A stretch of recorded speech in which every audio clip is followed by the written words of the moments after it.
Warning, the following scene is played by anime characters and would be extremely dangerous if attempted by actual humans.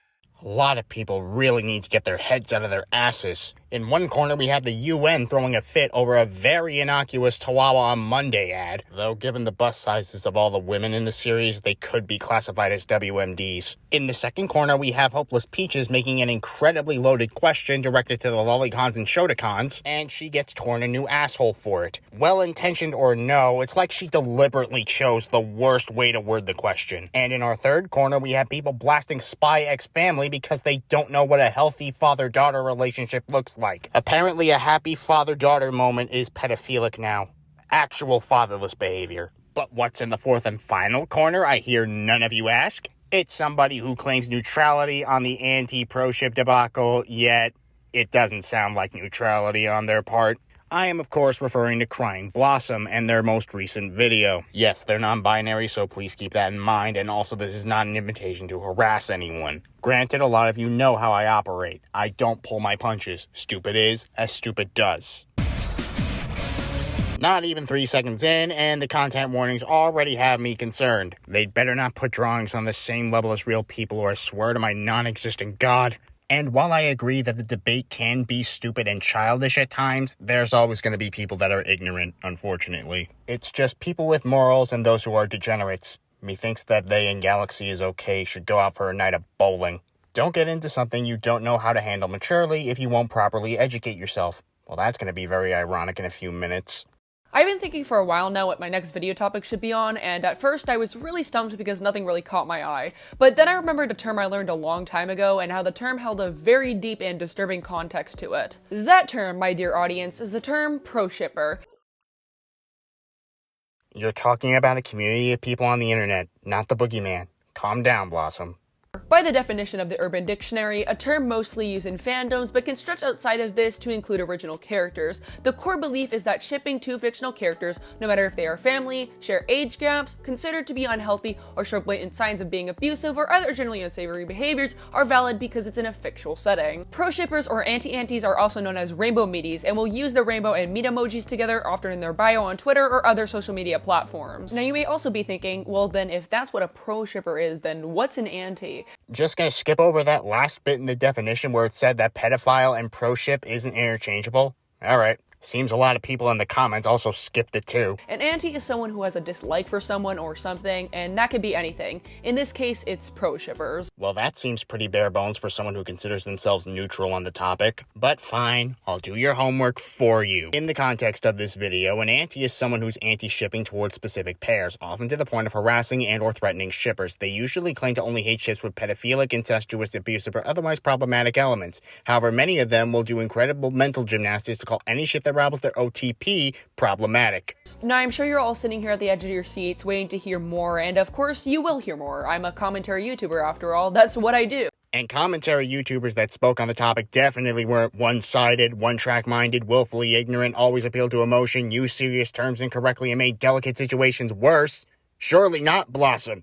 In the intro, we discovered the basic description of those who go by the label pro-shipper, but what more do they do exactly? Ship and let ship, and don't let it hinder your ability to function. It's not that deep. For my own viewing, these pro-shippers and their surprisingly large group of users infest themselves into any fandom. Referring to a community of people like they're a bunch of parasites is not very neutral. With the works of writing, roleplays, posts, or art pieces to present to the world their fantasy. A distasteful one, to be exact. But we don't want to choose sides, right, Blossom? Being uncomfortable with certain ships isn't the issue. It's what they say later on that is. So consider this the calm before the storm. All of these artistic ideals portray the most baffling of situations in the light of good and not bad. The romanticism is full on choking you with these pro-shippers' portrayal of harmful paraphilias, abusive relationships, discriminatory actions, and unfortunately other situations that fall under the topic of horridness, just as the ones listed do. And they're allowed to do so long as they keep it in the realm of fiction. The internet caters to no one. There are relationship dynamics I don't like. I just block, scroll away, or close the browser. It's not that hard.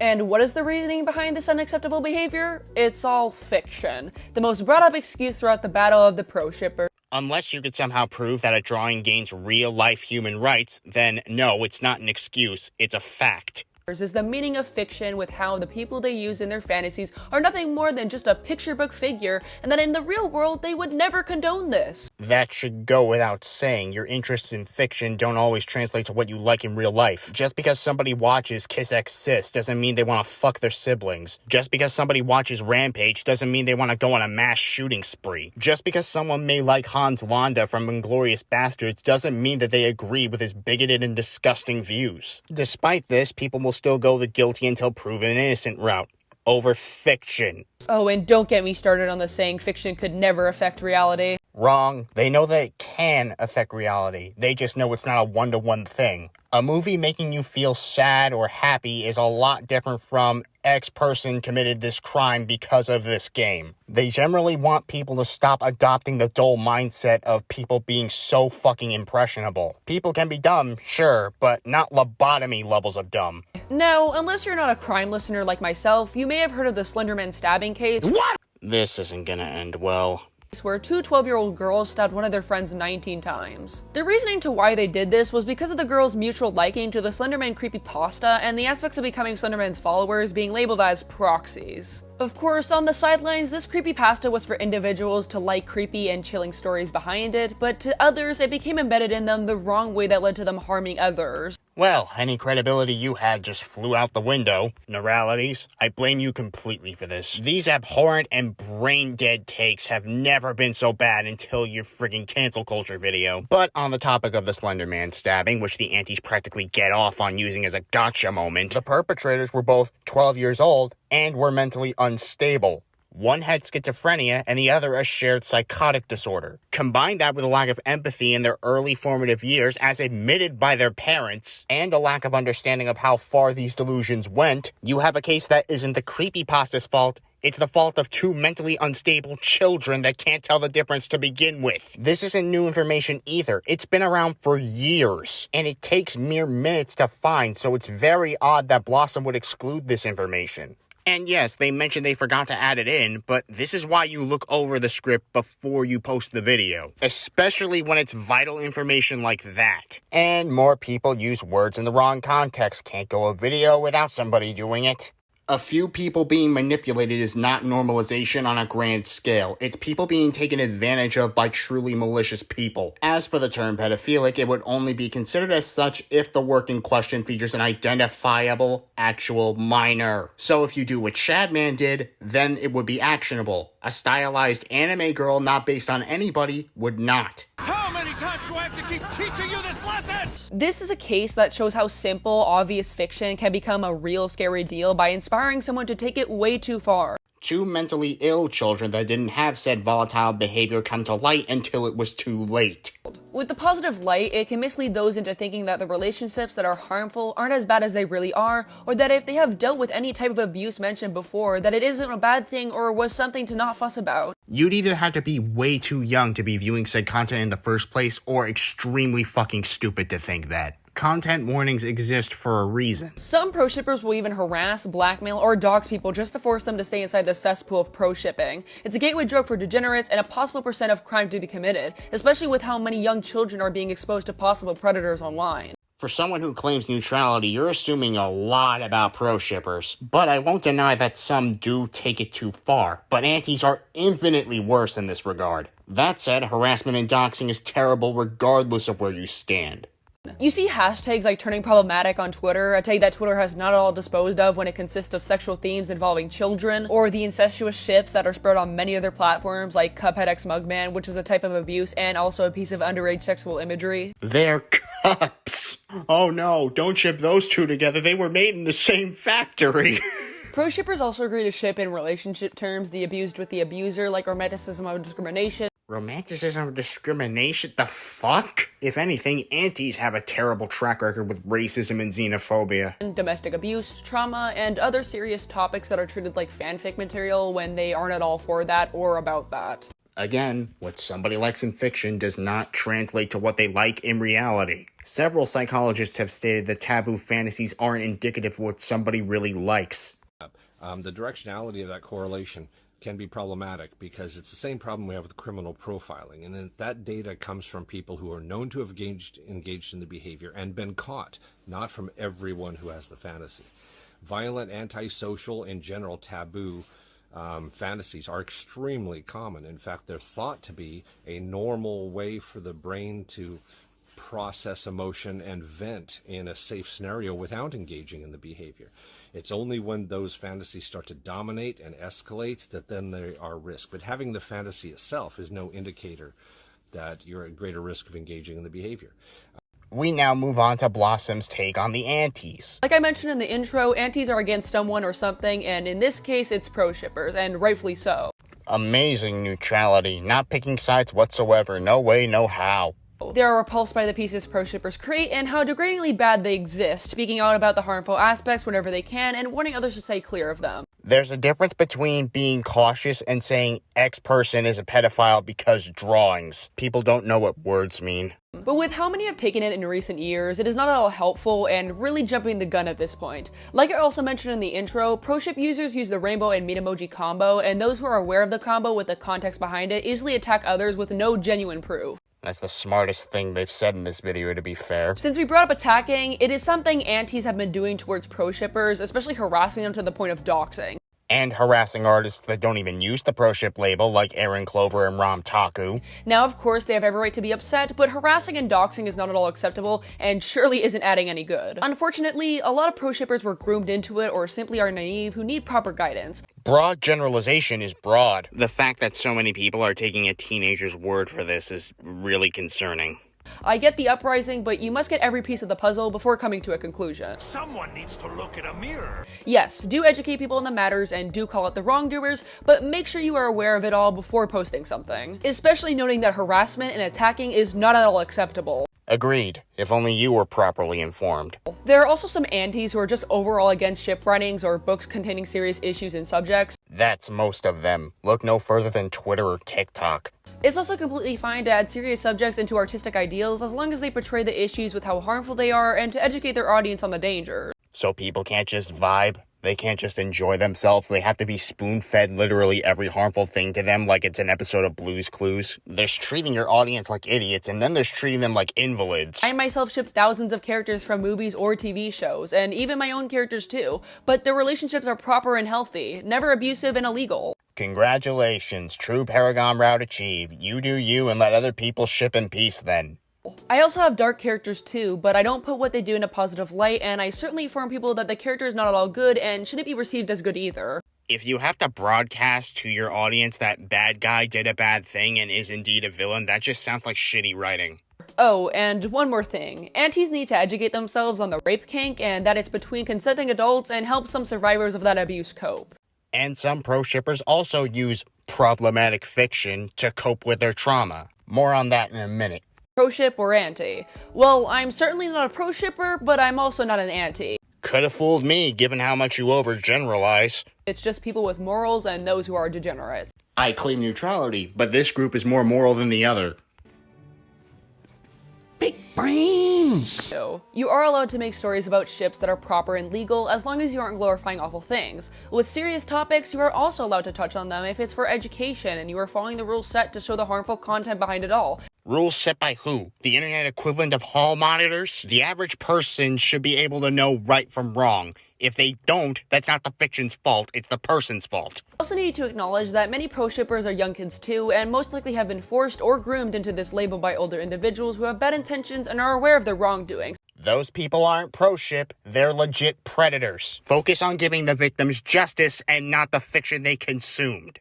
Now, I'm also aware that victims of certain abuse may use these positive stories of abuse as a coping mechanism, and though I am aware it is not the healthiest, it is not my place to comment on whether or not it's right or wrong, as I am not fully educated enough to make a call, and I possibly might not be a victim to the certain issue that would be at play. Victims cope in a myriad of different ways. You thinking that it's disgusting or not is irrelevant, so long as it doesn't cause real-world harm. And no, ew gross isn't real-world harm. And no, these people don't think that the toxic dynamics in these relationships is suddenly okay, because they're not stupid. It's them taking control of their trauma, knowing that they can scroll away, X out the browser or pause or what have you. Plus, it helps them reach out to people who cope in similar ways. And saying that it's not healthy or a valid way of coping makes you an asshole. All I can really say is to keep it to yourself only. I've got a better idea. Don't go into spaces that are clearly not meant for you. Pro shippers are bad, 100%, but so are aunties on how they handle things too, especially not doing the proper research and making some drastic takes that make zero sense. Coming from the same person that made broad assumptions about pro shippers as a whole. And to be fair, some people in the comments did say that they were groomed, but unless Blossom can see the future, they had no way of knowing this. Never mind that this video could potentially fuel performative activism and or rage, which does more harm than good and could potentially create even more victims. So please, do us a favor and educate yourself rather than going off of conspiracies. These useless names and debates are not needed whatsoever because it's simply people with morals and people who are just degenerates who need to be dealt with maturely and appropriately. If somebody abandons the golden rule, the last thing I'm gonna do is respect them. If someone insists on going off of bad faith arguments, the last thing I'm gonna do is respect them. I was gonna go over some of the comments in the video, but I'm sure you could tell it's an utter shit show. You can count on one hand how many people in there actually have a clue. But for everybody that bought Blossom's BS, allow me to show you just how moral the aunties are. The aforementioned xenophobia and racism, the countless amounts of harassment and death threats just for existing. But yeah, these are the moral people. Thinking that short equals child, these people never saw a short adult in their lives. Mocking CSA victims and wanting them to be violated again because of their coping mechanism. Thinking that the KyoAni arson attack was justified and calling their employees pedophiles. So we can add disrespect to the dead to all the things that aunties do in their moral crusade. Thinking that lolicon is worse than pedophilia, and recently when Twitter was trying to make it easier to report actual CP, aunties are content to just waste time and resources, you know, because they care. Moving on to more specific examples, we have PK Russell, who not only asked for nudes from a 9-year-old, but also defends the likes of Carol the Wolf, who dabbled in Zeus sadism among other terrible things. Annie the Owo denounces lolicon, admits to being attracted to prepubescent boys. Julian Dreamland denounces lolicon, admits to sending lewd pictures of himself to a minor. Nafe Dude denounces lolicon, is guilty of violating his stepsister. Amarox thinks weeaboos are pedophiles, is a pedophile himself. Dr. Pizza states anime is for pedos, is busted for child sex crimes. Abton thinks Uzaki is pedo bait, sent a dick pic to a 14-year-old. And the utter avalanche of shit that artists get from aunties just for being an artist. I'd go into more detail, but we'd literally be here all day, and I'm sure you get the point now. This is what you consider moral, Blossom? If you say so. And I get it, not every auntie is this extreme, but there are way too many examples of people like the ones that I've shown. Maybe next time don't take a teenager's word at face value and actually think for a moment. It goes without saying that I am not a fan of the auntie community. But dumb and idiotic takes towards people you don't know are one thing. It's an entirely different beast when they start going after somebody you care about, though. A good friend of mine in the Love Life community, who's also an artist, has a few OCs from that series and from Twisted Wonderland. Around 2 months ago, she posted an NSFW sketch of one of her OCs from the latter series and the character Vil Schoenheit. Keep in mind that she posted 2 warnings prior to the image, one as a slide and one in the description. And in true anti-fashion, everybody threw a fit because they care too much about the OC's age. I assured her that there wasn't anything to apologize for and that people were being too sensitive. Cue the sensitive idiots that not only disregarded the warning, but also were too young to view said content in the first place. She did make an apology post in response to it, but after several of her other friends, including myself, told her that she had nothing to apologize for, she took down that post. I even told her no matter what you do, these kinds of people are not pleasable, apology or no. And sure enough, even when the apology was up, people weren't fucking pleased. And honestly, giving these fuckers the time of day at all would be more than they deserve, in my opinion. When someone is so entitled as to demand an artist change something about their OC because they were uncomfortable, they don't deserve to be in any creative space whatsoever. And the same dumb kid that argued with me in the initial post started shit with my friend trying to get her to change her mind. Obviously, it didn't fucking work, since my friend isn't a dipshit. How bad was the sketch that caused her to get hit with so much hatred, you may ask? Nope. Your eyes are not deceiving you. The full image has the OC's panties almost in frame, but I can't find the original image because that was deleted along with the original post. This image, which again had 2 warnings, was enough for her to lose a sizable amount of her followers. And a few other people that considered them her friends also decided to jump ship when they saw this image. And if any of those self-proclaimed friends happen to be watching this video, you know exactly who you are. You are the furthest fucking thing from a friend. You are an opportunistic parasite. But I suppose, according to Blossom, these are the people with morals. The same people who will bully an artist into compliance because, ew, it made me uncomfy. What a fucking joke. And before anyone asks, yes, my friend is fine. Her fan project took a hit, but aside from that, she's doing much better now. Like I said, this happened like 2 months ago, but it could have gotten a lot worse. Thankfully, it didn't. But after this stunt and everything else that I know aunties have done, if somebody tries to claim that they're moral, I'm gonna laugh in their fucking face. If your community is based on policing what people ship and draw, the only thing you can expect is failure. For everybody that stuck around to the end, thank you all so much for watching. And whenever it may be, I'll see you in the next video.